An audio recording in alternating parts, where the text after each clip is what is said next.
ਜ਼ਿਲ੍ਹਾ ਲਈਆ ਦੇ ਸ਼ਾਹਰ ਪਹਾੜपुर ਦੇ नवाही इलाके थल विच जेली पीरें का अड्डा लगा पाया जिथा लोगों को लुट मार करेंदे पैन जेली पीर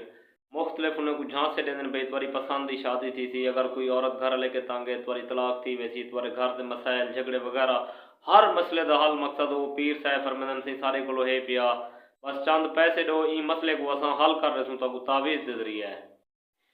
इवें एक डीजी खान का एक सादा लो इंसान उतना वहीं पहुँचे उन बंदे को इन्हें पीरें जरा ना शादी का झांसा दी भाई तेरी शादी पसंद थी सी तेरे को इतना पैसे तुसा को दे चा बस तेरा काम इतनी देर बाद थी वैसी परले जरा मकसद है जिथा तू मुहब्बत करनी खुद ते को शादी वास्ते उस दे सन उथा तेरा रिश्ता थी वैसे वो बंदा इन्हें गालियाँ चा गए और गालियाँ चावन के बाद तकरीबन उन बंदे को 80,000 रुपया मार के देना है। लेकिन जिसले पता लगे भाई पीर जेलियन क्योंकि बंदे का काम तो नहीं थिया हूँ वो बंदा रोंदा वधे तो हर एक बंदे को आता वधे भाई मेरे पैसे वापस करवा दो जिंदे एक पीर का नाम जरा ना सिकंदर बादशाह है तो दूजे पीर का नाम अल्लाह वसाया है। हूँ बंदे DPO को भी दरखास्त की थी भाई मैं को इन्हें को जरा ना इन्हें ना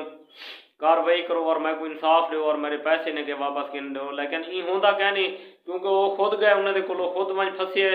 उन्हें पीर मुतमैन की पीर यार क्या कोई कहीं की जरूरत है कहीं की शादी करावन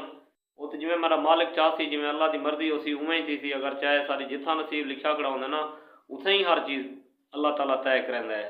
बकाया इन्हें पीरें के झांसे में दोस्तों ना हो सो बच किने रहो खास तौर पर तो दसना पिया पहाड़पुर के इलाके थल सिकंदर बादशाह अल्लाह वसाया ये बिल्कुल कूड़े फराडी पीर हैं तुसा इन्हें को बच के रहो। बकाया अपनी राय का इजहार कमेंट बॉक्स में जरूर करे सो सब दसे सो जो तो कोई वीडियो किमें लगी है वीडियो को लाइक कर छुड़े सो दोस्तें नाल शेयर करे सो साको अपने मुहब्बते में अपने दुआएं याद रखे सो अपना ख्याल रखे सो इंशाल्लाह मिलते अगली वीडियो फिलहाल इजाज़त अल्लाह हाफिज़।